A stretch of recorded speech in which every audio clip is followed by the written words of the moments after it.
혹시 영숙이? 맞죠? 정우 씨? 우리 그곳에선 서로를 영원히 기억하자. 사랑한다. 노년에 다시 찾아온 사랑.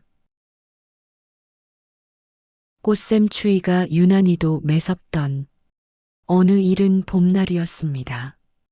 이른을 넘긴 나이에도 여전히 정정한 체격의 정우 씨는 평생을 몸담았던 학교 교정 대신 이제는 아파트 단지 뒤편이 작은 산책로를 걷는 것이 하루의 전부가 되었습니다. 아내를 먼저 떠나보낸 지 벌써 5년. 적막한 지방 공기를 견디다 못해 등산복 차림으로 나선 길이었지요. 발밑에 밟히는 마른 나뭇가지 소리가 꼭 자신의 인생처럼 메마르게 들리던 그때 정우 씨의 시선을 붙잡은 것은 벤치 옆에 덩그러니 놓인 낡은 스케치북 한 권이었습니다. 주인을 찾아주려 집어든 스케치북에 첫 장을 넘긴 순간 정우 씨는 심장이 멎는 듯한 착각에 빠졌습니다. 연필로 섬세하게 그려진 그 그림 속에는 40년 전 그가 그토록 사랑했던 여인 영숙의 젊은 시절 모습이 그대로 담겨 있었기 때문입니다. 떨리는 손으로 다음 장을 넘기자 이번에는 현재의 모습인 듯 주름이 깊게 패였지만 여전히 고운 눈매를 가진 한 할머니의 자화상이 나타났습니다. 설마 영수가 내가 여기 있는 거니? 정우 씨의 혼잣말이 차가운 공기 속으로 흩어졌습니다. 그날 이후 정우 씨는 매일 같은 시간 그 벤치를 찾았습니다. 혹시라도 스케치북을 찾으러 올 누군가를 기다리며 그는 가슴 한구석에 묻어두었던 해묵은 기억들을 하나둘 꺼내기 시작했습니다. 대학 시절 문학 동아리에서 만난 두 사람은 가난했지만 찬란했습니다. 하지만 집안의 반대와 엇갈린 운명은 결국 두 사람을 남남으로 만들었지요. 정우 씨는 교육자로, 영숙은 어느 화가의 아내로 각자의 삶을 살다 흘러온 세월이었습니다.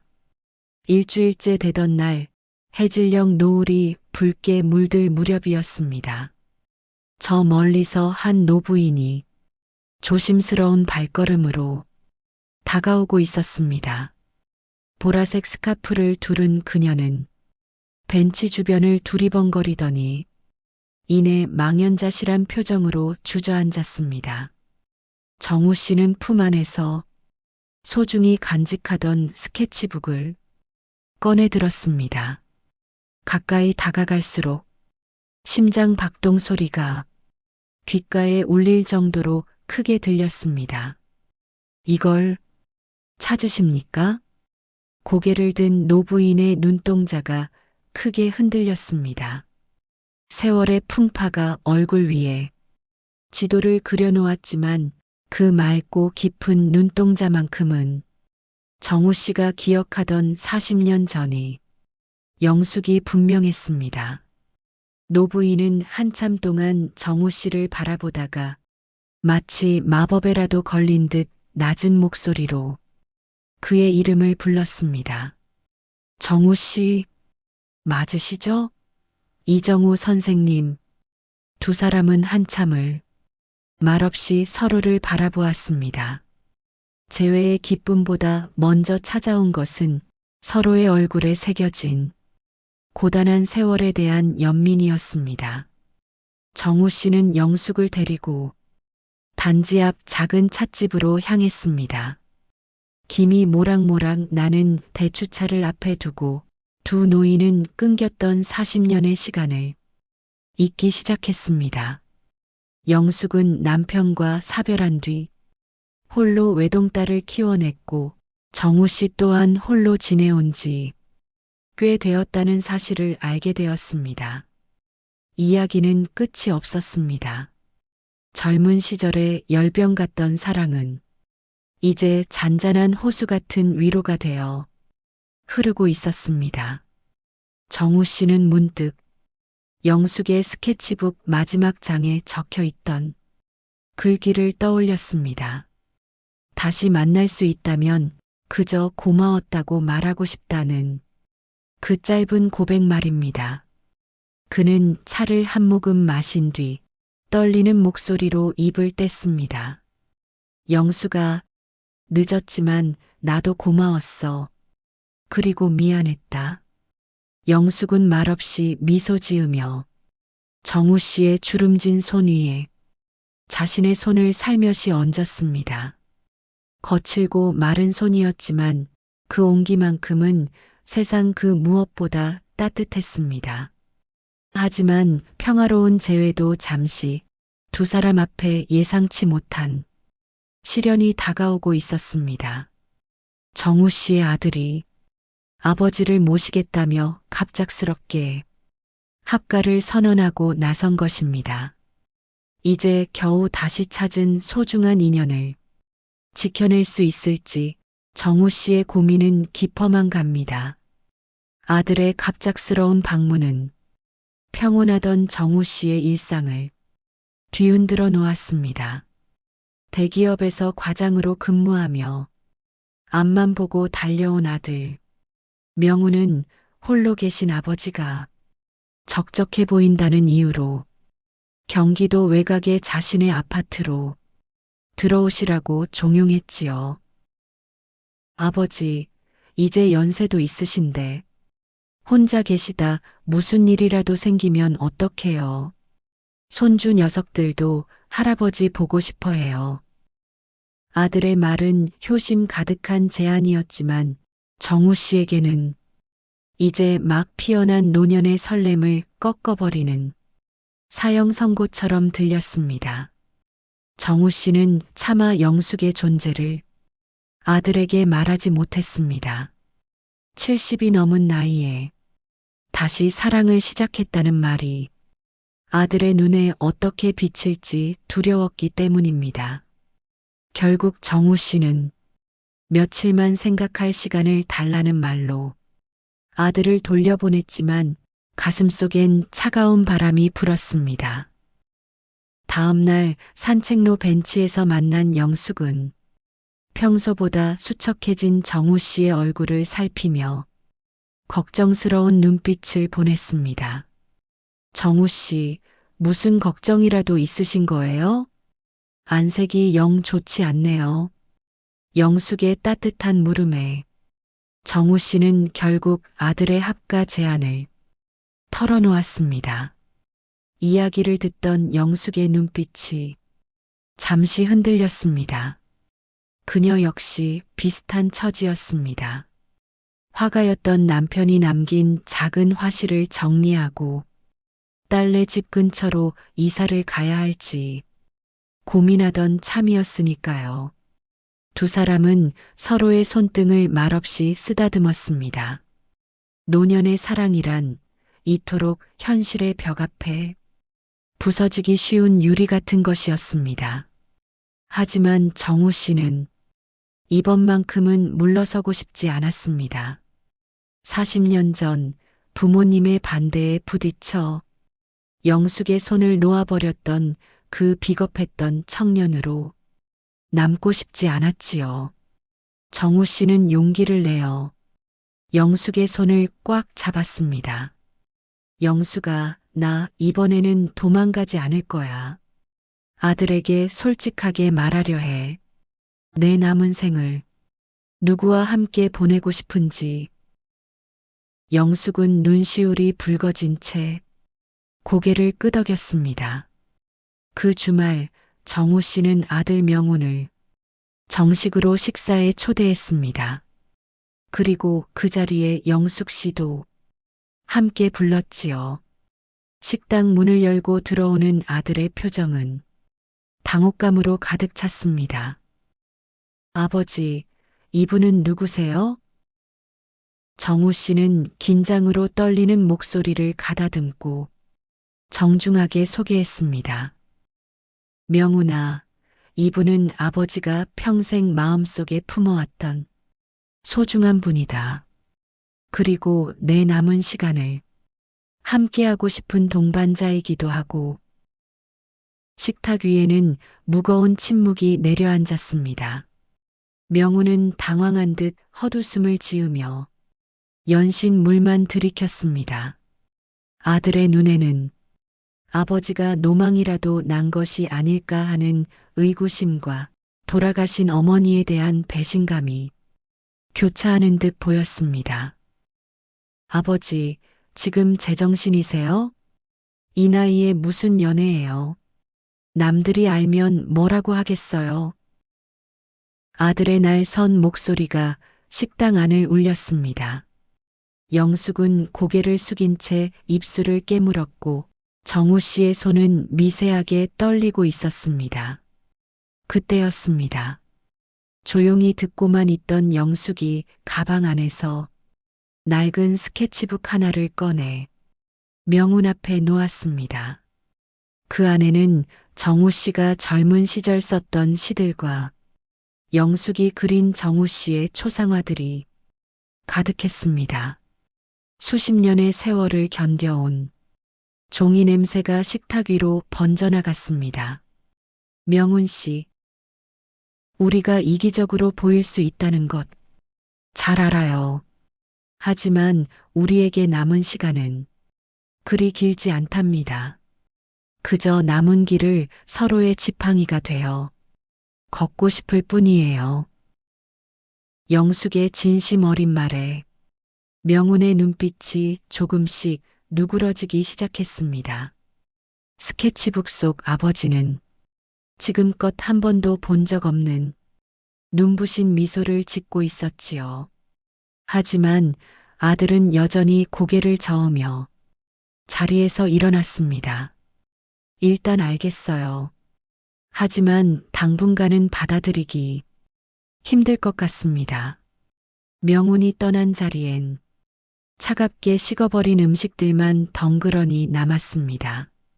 정우 씨와 영숙은 말없이 어두워진 공원을 걸었습니다. 가로등 불빛 아래 두 사람의 그림자가 길게 늘어졌습니다. 정우 씨, 무리하지 말아요. 전 괜찮아요. 영숙의 위로에 정우 씨는 더욱 가슴이 아려왔습니다. 그런데 바로 그 순간 정우 씨의 휴대폰에 문자 한 통이 도착했습니다. 아들 명훈이었습니다. 문자를 확인한 정우 씨의 눈동자가 크게 확장되었습니다. 과연 아들은 어떤 메시지를 보낸 것일까요? 정우 씨의 손끝에서 전해지는 미세한 떨림을 감지한 영숙이 걱정스레 발걸음을 멈추었습니다. 정우 씨는 한참 동안 화면을 뚫어지게 바라보다가 이내 안도의 한숨과 함께 휴대폰을 영숙에게 보여주었습니다. 아버지, 아까는 제가 너무 무례했습니다. 스케치북 속의 아버지가 제가 알던 엄격한 교수님이 아니라 꿈 많은 청년 같아 보여서 조금 놀랐던 것 같아요. 당장 찬성한다고 말씀드리긴 어렵지만 두 분이서 내일 점심 같이 하실까요? 제가 대접하겠습니다. 문자를 확인한 영숙의 눈가에 이슬이 맺혔습니다. 노년의 사랑이란 자식들에게 축복받기보다 짐이 되지 않기 위해 숨겨야 하는 비밀인 줄만 알았는데 그 닫혀있던 문틈으로 가느다란 빗줄기가 새어 들어온 것이지요. 정우 씨는 영숙의 어깨를 조심스럽게 감싸 안았습니다. 거봐요, 영숙아. 진심은 통하는 법이야. 우리 아들이 사실 마음은 참 따뜻한 녀석이거든. 다음 날 약속 장소에 나타난 명훈은 어제보다 한결 부드러워진 안색이었습니다. 식사 내내 명훈은 영숙에게 이것저것 질문을 던졌습니다. 어떤 그림을 그리시는지, 건강은 어떠신지, 그리고 아버지를 언제 처음 만나셨는지까지요. 영숙은 마치 면접을 보는 새내기처럼 긴장하면서도 한마디 한마디 정성을 다해 답했습니다. 40년 전 엇갈렸던 운명과 그 세월 동안 각자의 자리에서 최선을 다해 살아온 두 사람의 이야기에 명우는 어느새 젓가락질을 멈추고 몰입하고 있었습니다. 아버지, 솔직히 말씀드리면 아직도 좀 얼떨떨해요. 하지만 아버지가 어제 그 스케치북을 보며 웃으시던 모습은 평생 잊지 못할 것 같습니다. 제가 해드리지 못한 웃음을 영숙 여사님이 찾아주신 것 같아서 조금은 질투도 나네요. 명운의 뼈 있는 농담에 식탁 위에 작은 웃음꽃이 피어났습니다. 비로소 두 사람의 인연이 가족이라는 테두리 안으로 조심스럽게 발을 들여놓는 순간이었습니다. 그날 이후 정우 씨와 영숙의 시간은 마치 멈춰있던 시계 태엽이 돌아가듯 빠르게 흘러갔습니다. 두 사람은 함께 전시회를 보러 다니고 오래된 극장에서 고전 영화를 감상하며 청춘 시절 못다한 데이트를 즐겼습니다. 정우 씨는 영숙을 위해 서툰 솜씨로 김밥을 싸기도 하고 영숙은 정우 씨의 서재 한쪽에서 그의 젊은 시절 시집에 사파를 그려 넣었습니다. 늙어간다는 것은 상실의 과정인 줄만 알았는데 사랑을 만나니 매일이 채워지는 축제 같았습니다. 그러던 어느 날 두 사람에게 예기치 못한 소식이 들려왔습니다. 영숙이 머물던 화실 건물이 재건축에 들어가게 되면서 그녀가 당장 오갈 데 없는 처지가 된 것입니다. 소식을 들은 정우 씨는 가슴이 덜컥 내려앉았습니다. 딸네 집으로 들어가기로 했다는 영숙의 힘없는 목소리에 정우 씨는 밤새 잠을 이루지 못하고 거실을 서성였습니다. 이제 막 서로의 온기를 확인했는데 다시 헤어져야 한다는 사실이 견딜 수 없었습니다. 다음 날 아침 일찍 정우 씨는 영숙의 화실로 달려갔습니다. 짐 상자들이 가득 쌓인 어수선한 공간 한가운데에서 정우 씨는 영숙의 앞에 무릎을 굽히고 앉았습니다. 그리고는 주머니에서 작고 소박한 금반지 하나를 꺼냈습니다. 거창한 프로포즈는 아니었지만 그 반지에는 남은 생을 온전히 바치겠다는 노신사의 결연한 의지가 담겨 있었습니다. 영수가 이제 남의 집 말고 우리 집으로 와. 내 아파트 그거 사실 너랑 같이 살려고 비워둔 것 같아. 우리 더는 시간 낭비하지 말자. 같이 아침 먹고 같이 산책하고 그렇게 눈 감는 날까지 곁에 있자. 영숙은 짐 상자를 붙잡은 채 하염없이 눈물을 흘렸습니다.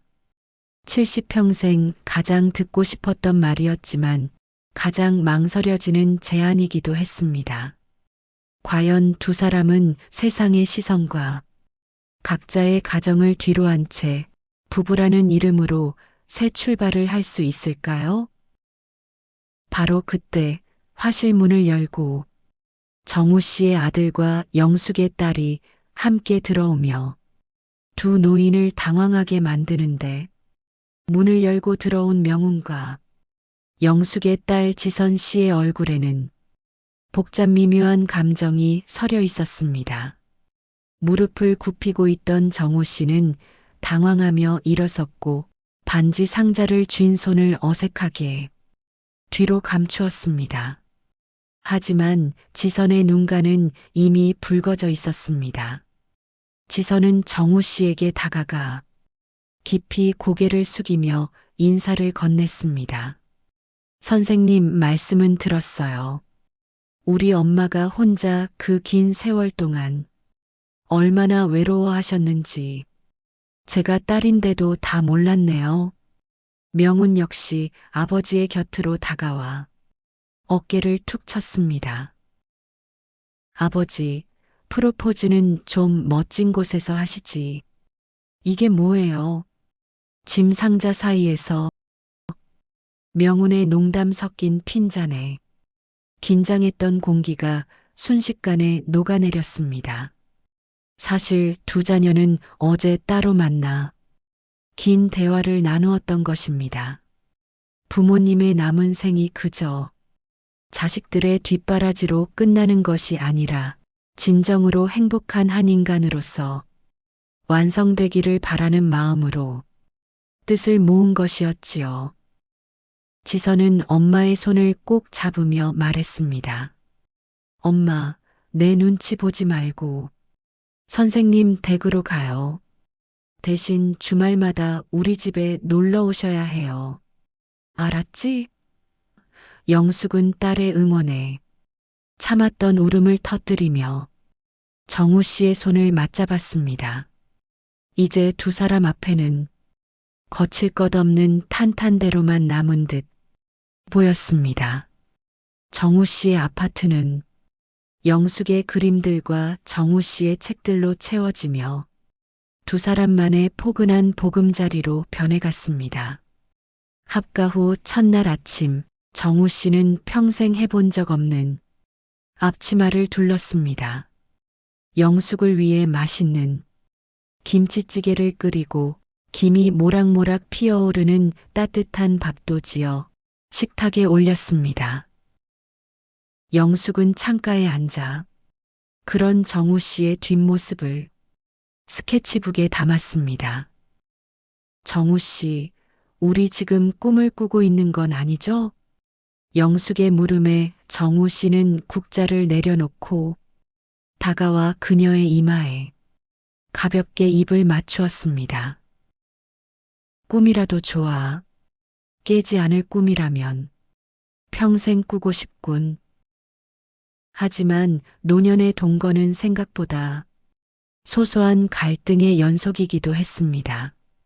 평생을 교육자로 살며 깔끔함이 몸에 밴 정우 씨와 화가 특유의 자유분방함으로 물감을 아무데나 두는 영숙은 수건 접는 법부터 치약 짜는 위치까지 사사건건 부딪혔습니다. 하지만 그 갈등조차 두 사람에게는 살아있음을 느끼게 하는 즐거운 소음이었습니다. 저녁이면 나란히 앉아 서로의 발을 씻겨주며 오늘 하루 서운했던 마음을 녹여내곤 했으니까요. 그러던 어느 가을날 정우 씨는 영숙을 데리고 젊은 시절 함께 거닐던 대학 교정을 찾았습니다. 수십 년의 세월이 흘러 건물은 변했지만 교정 한 구석에 커다란 느티나무만은 그대로였습니다. 정우 씨는 나무 밑동을 살피더니 이내 흙을 파헤치기 시작했습니다. 그곳에는 40년 전 두 사람이 헤어지기 전날 같이 묻었던 작은 유리병 하나가 잠들어 있었습니다. 떨리는 손으로 병을 열자 누렇게 변색된 편지 두 통이 나타났습니다. 만약 우리가 할아버지, 할머니가 되어 이 편지를 읽는다면 그때도 서로의 곁에 있기를. 편지 속의 소망은 굴곡진 세월을 돌아 결국 현실이 되어 있었습니다. 두 사람은 느티나무 아래 앉아 서로의 편지를 소리내어 읽어주었습니다. 지나가는 젊은 학생들의 웃음소리가 배경음악처럼 깔리고 붉게 물든 단풍잎이 두 사람의 무릎 위로 내려앉았습니다. 행복이 절정에 달했을 때 불행은 예고 없이 찾아온다고 했던가요? 정우 씨는 최근 들어 자꾸만 깜빡거리는 기억력 때문에 남모를 불안감에 휩싸이기 시작했습니다. 영숙의 이름을 부르려다 입가에서 맴돌기만 하고 방금 한 약속조차 잊어버리는 일이 잦아진 것입니다. 정우 씨는 혹시라도 자신이 영숙에게 짐이 될까 두려워 혼자 몰래 병원을 찾기로 결심합니다. 과연 이들의 늦게 찾아온 봄날은 계속될 수 있을까요? 병원 대기실의 차가운 의자에 앉아 있는 정우 씨의 손등 위로 마른 침묵이 내려앉았습니다. 정밀 검사 결과를 기다리는 그 짧은 시간이 마치 40년의 세월보다 더 길게 느껴졌지요. 이윽고 진료실 문이 열리고 의사는 안경테를 고쳤으며 무거운 입을 뗐습니다. 선생님, 경도인지장애 단계입니다. 아직은 초기지만 관리를 서두르셔야 합니다. 정우 씨는 멍하니 천장을 바라보았습니다. 이제 겨우 영숙과 같은 집에서 아침을 맞이하고 같은 이불을 덮고 잠드는 소박한 행복을 손에 넣었는데 하늘은 왜 이토록 가혹한 장난을 치는 것인지 원망스러웠습니다. 집으로 돌아오는 길, 정우 씨는 영숙의 얼굴을 차마 볼 자신이 없어 공원 벤치에 한참을 앉아 있었습니다. 주머니 속에서 만져지는 약봉지가 마치 뜨거운 불덩이처럼 그의 마음을 지저댔습니다. 저녁 늦게 귀가한 정우 씨를 맞이한 건 앞치마를 두른 채 걱정스러운 표정으로 서 있는 영숙이었습니다. 정우 씨, 대체 어디 갔다 이제 오시는 거예요? 전화도 안 받으시고. 정우 씨는 억지로 미소를 지어 보였지만 떨리는 눈동자까지 감출 수는 없었습니다. 그는 영숙을 식탁에 앉히고 오늘 병원에서 받아온 진단서를 조용히 내밀었습니다. 영숙은 진단서를 한참 동안 내려다보았습니다. 방 안에는 시계 초침 소리만이 크게 울려 퍼졌지요. 정우 씨는 고개를 숙인 채 낮은 목소리로 말했습니다. 영숙아, 내가 너한테 짐이 될 것 같아. 아직 제정신일 때 내가 다시 딸네 집으로 가는 게 맞을지도 모르겠어.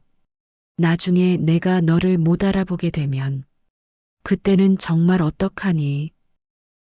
정우 씨의 말이 채 끝나기도 전에 영숙은 그의 거친 손을 꽉 잡았습니다. 그녀의 눈에선 굵은 눈물방울이 뚝뚝 떨어져 진단서 위를 적셨습니다. 정우 씨, 40년 전에는 우리가 운명에 밀려 헤어졌지만 이번엔 내가 안 가요. 당신이 나를 잊으면 내가 매일 아침 당신에게 우리 사랑 이야기를 처음부터 다시 들려줄 거예요.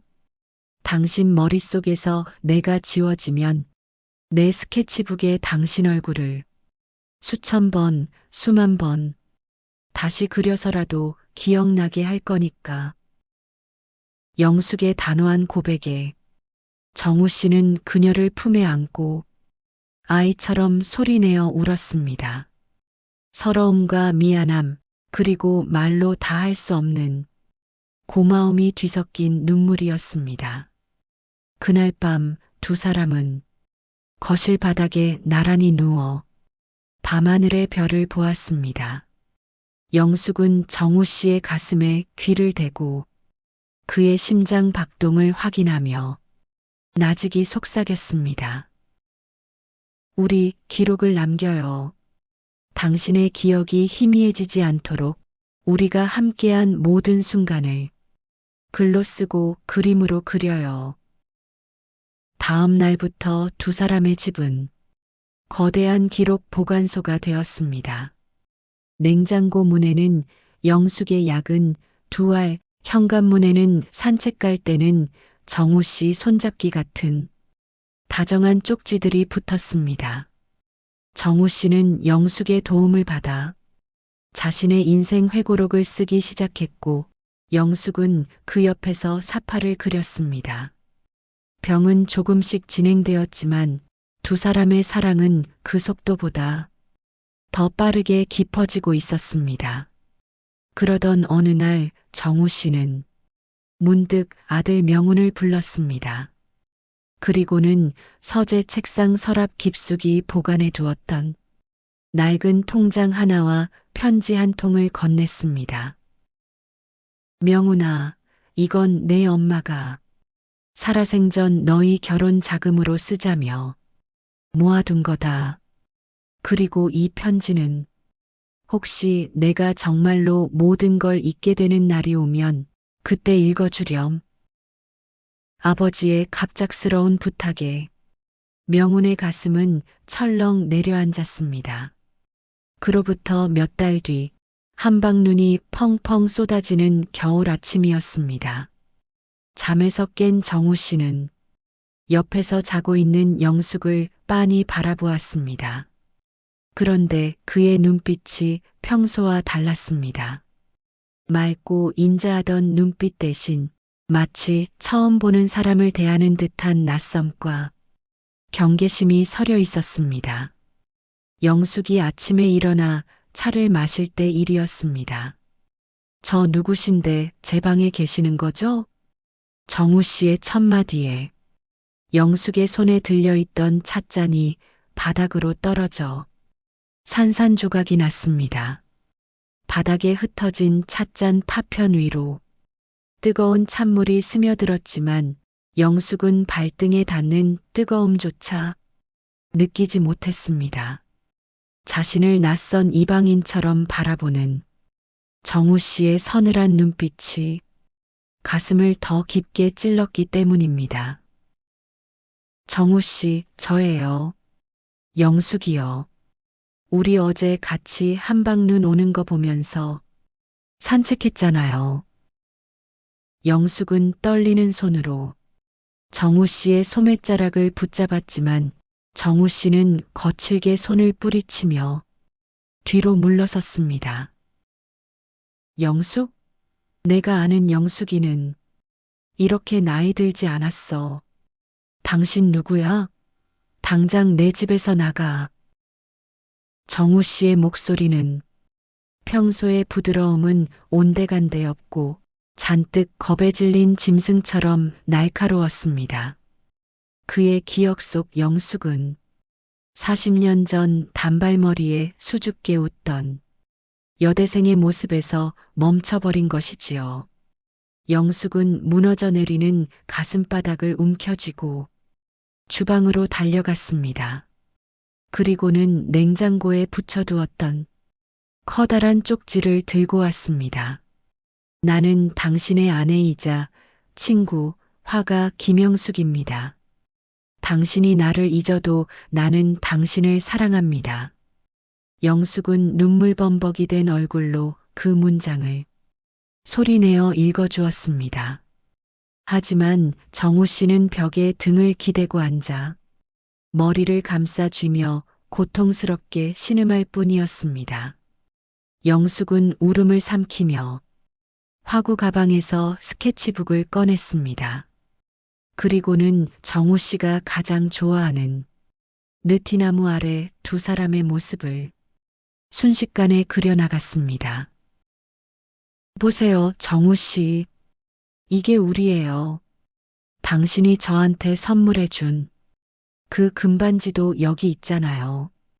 한참을 웅크리고 있던 정우 씨가 조심스럽게 스케치북으로 시선을 옮겼습니다.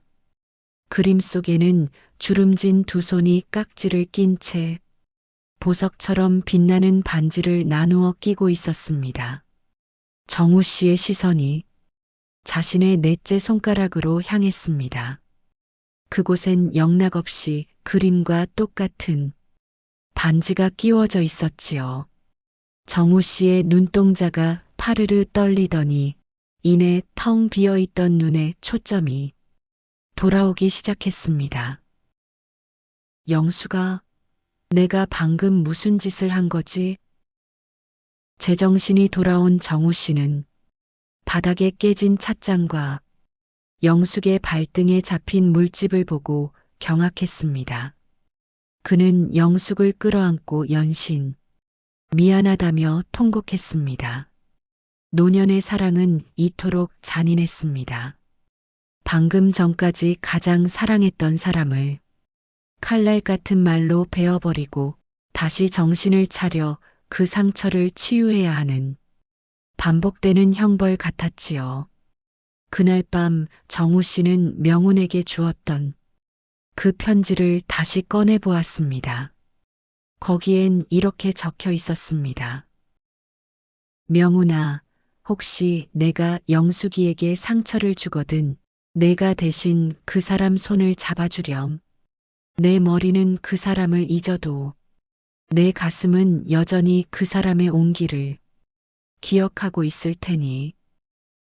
정우 씨는 자신이 온전히 자신으로 남아있을 수 있는 시간이 얼마 남지 않았음을 직감했습니다. 그는 결심한 듯 영숙의 손을 잡고 거실 한가운데 섰습니다. 그리고는 낡은 전축에서 40년 전 두 사람이 좋아하던 쇼팽의 야상곡을 틀었습니다. 영숙아, 우리 춤출까? 세상에서 가장 아름다운 노부부처럼 말이야. 두 사람은 거실 조명 아래서 천천히 발을 맞추었습니다. 정우 씨는 영숙의 귓가에 끊임없이 사랑한다고, 고맙다고, 잊어서 미안하다고 속삭였습니다. 그것은 마치 다가올 긴 이별을 준비하는 그들만의 의식과도 같았습니다. 겨울이 지나고 새봄이 찾아올 무렵 정우 씨의 상태는 급격히 악화되었습니다. 이제는 하루의 절반 이상을 과거 속에서 살았고 영숙을 딸로 착각하거나 아예 모르는 사람 취급하는 날이 많아졌습니다. 하지만 영숙은 약속대로 매일 아침 그에게 새로운 사랑 이야기를 들려주었습니다. 옛날 옛적에 한 시인과 한 화가가 살았답니다. 두 사람은 아주 오랫동안 돌아와서 만났지요.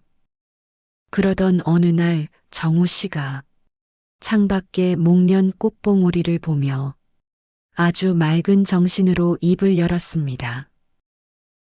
영숙아, 나 이제 정말 가야 할 것 같아. 기억의 방이 하나둘씩 닫히고 있어. 마지막 방의 문이 닫히기 전에 너한테 꼭 해주고 싶은 선물이 있어. 정우 씨는 떨리는 손으로 영숙을 이끌고 서재로 향했습니다. 그곳에는 정우 씨가 정신이 맑을 때마다 조금씩 준비해온 세상에 단 하나뿐인 사랑의 유산이 놓여 있었습니다. 정우 씨가 인지장애 판정을 받은 그날부터 정신이 맑을 때마다 한자 한자 눌러 쓴 기억의 지도였습니다. 첫 장을 넘기자 두 사람이 처음 만났던 대학 교정의 약도가 그려져 있었고 그 옆에는 정우 씨의 정갈한 필체로 당시의 설렘이 기록되어 있었습니다. 영숙아, 내 머릿속의 지우개가 우리 추억을 다 지워버려도 이 책이 너와 나를 다시 연결해 줄 거야. 내가 누구냐고 물으면 이 책의 몇 페이지를 보라고 말해주겠니? 정우 씨의 목소리는 담담했지만 그 안에는 사랑하는 여인을 홀로 남겨두어야 하는 남자의 처절한 진심이 담겨 있었습니다. 책의 마지막 장에는 만약 내가 영원히 돌아오지 못하더라도 당신은 내 생의 가장 아름다운 문장이었다는 문구가 적혀 있었습니다. 그로부터 일주일 뒤 정우 씨는 결국 요양병원 입원을 결정했습니다. 영숙의 헌신적인 간호에도 불구하고 증세가 심해지며 밤마다 환각에 시달려 영숙을 위험하게 할 뻔한 일이 생겼기 때문입니다. 떠나는 날 아침 정우 씨는 정장 차림으로 거울 앞에 섰습니다. 영숙은 그의 넥타이를 정성스럽게 매주며 애써 눈물을 참았습니다. 정우 씨, 거기 가셔도 제가 매일 갈 거예요. 우리 산책로 벤치 알죠? 거기랑 똑같은 나무가 병원 마당에도 있대요. 병원 생활은 녹록지 않았습니다. 정우 씨는 창가에 앉아 하염없이 밖을 내다보며 누군가를 기다렸습니다. 영숙은 약속대로 매일 도시락을 싸들고 병원을 찾았습니다. 어느 날은 정우 씨가 영숙을 보고 환하게 웃으며 선생님, 오늘도 그림 그리러 오셨나요? 라며 낯설게 대하기도 했고 어느 날은 아이처럼 영숙의 품에 안겨 집에 가고 싶다며 울기도 했습니다. 그럴 때마다 영숙은 정우 씨가 남긴 기억의 지도를 펼쳐 함께 읽었습니다. 시간이 흘러 목련이 지고 녹음이 짙어지는 초여름이 되었습니다. 그날따라 정우 씨는 유난히 평온한 얼굴로 영숙을 맞이했습니다. 그는 영숙의 손을 잡고 병원 뒤뜰의 느티나무 아래로 향했습니다. 햇살이 나뭇잎 사이로 부서져 내리는 그 아래서 정우 씨는 영숙의 눈을 똑바로 응시하며 말했습니다. 영숙아, 오늘 참 예쁘다. 보라색 스카프가 아주 잘 어울려. 그 말은 40년 전 그가 영숙에게 처음으로 건넸던 칭찬이었습니다.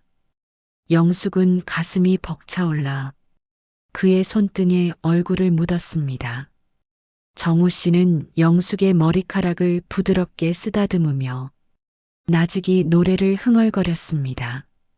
두 사람이 함께 듣던 쇼팽의 야상곡 선율이 바람에 실려오는 듯 했습니다. 한참을 그렇게 앉아있던 정우 씨가 편안하게 눈을 감았습니다. 그의 입가에는 아주 희미하고도 고요한 미소가 걸려 있었습니다. 마치 가장 행복했던 청춘의 어느 한 페이지로 영원한 여행을 떠난 듯한 모습이었습니다.